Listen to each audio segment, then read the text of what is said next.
السلام علیکم ورحمت الله وبرکاتہ. زه ستاسو ورور ستاسو ملګری افتخار مینوال بیا ستاسو په خدمت کې حاضر یم. رمضان باره کې یو څو خبرې کول غواړم. ماشاءالله د رمضان سحر دی او ډېر ښایسته خوندونکی چې دې وخت کې ناست یې ذکر پکې کې، د الله قرآن تلاوت پکې کې، ښې خبرې پکې کې، ښه بیان پکې اوري، نو ټایم به مو ډېر ښه پاس کېږي.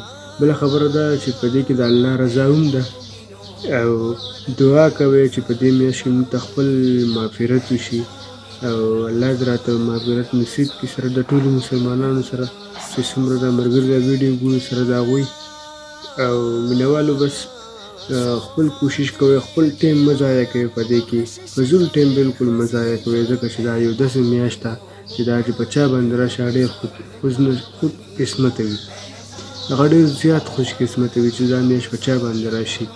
او بس په دې کې د الله نه زیاتې زیاتې دعاګانې کوئ، ډېر ژر پکې قبلېږي. په دې میاشت کې د الله عبادت پکې زیات کوئ، خپل لمونځ اودس پکې په ټایم کوئ، خپل ذکر پکې کوئ، د مور پلار خیال پکې ساتئ، د ګاونډیانو خیال پکې ساتئ، د ټولو سره په مینه محبت باندې ټایم تېروئ.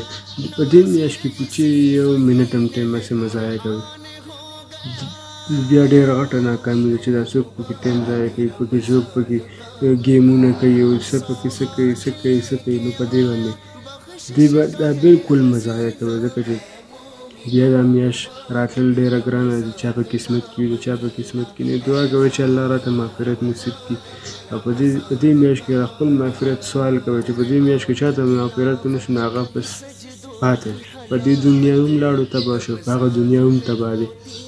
کوشش دا کوئ چې خپل لمونځ اودس پکې په خپل ټایم کوئ، خپل د قرآن تلاوت پکې په خپل ټایم کوئ. یوه میاشت ده، ډېره ښایسته میاشت ده، ډېره بهترینه میاشت ده.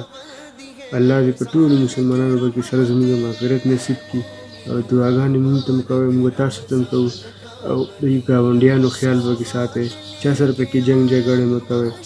د دې نه هېڅ نه کوشش کوئ، هغه الله بخښلی هم دی او کېدای شي چې بیا یې مو بخښي که څه ګناه ترې وشي.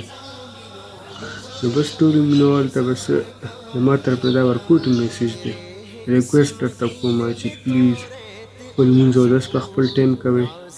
جوماتونو ته نه شئ تللی، هغه نه کولونه په کور کې هم ښه دی چې په کور کې یې کوئ.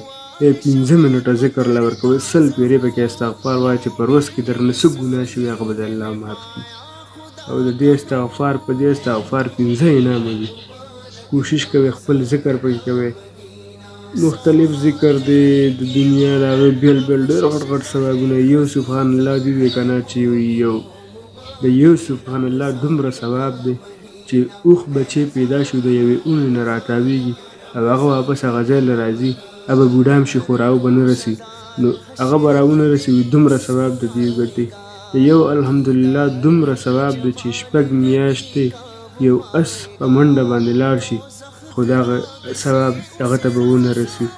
د دې دومره ثوابونه درود شریف وایئ زیاته او بس د الله نه دعاګانې کوئ، مونږ ته هم کوئ، خپل ځان ته هم کوئ، خپل وروڼو خویندو خپل مور پلار ته هم کوئ، که مشران دي که کشران دي، کشران د خپلو مشرانو ته کوي، مشران د خپلو کشرانو ته کوي.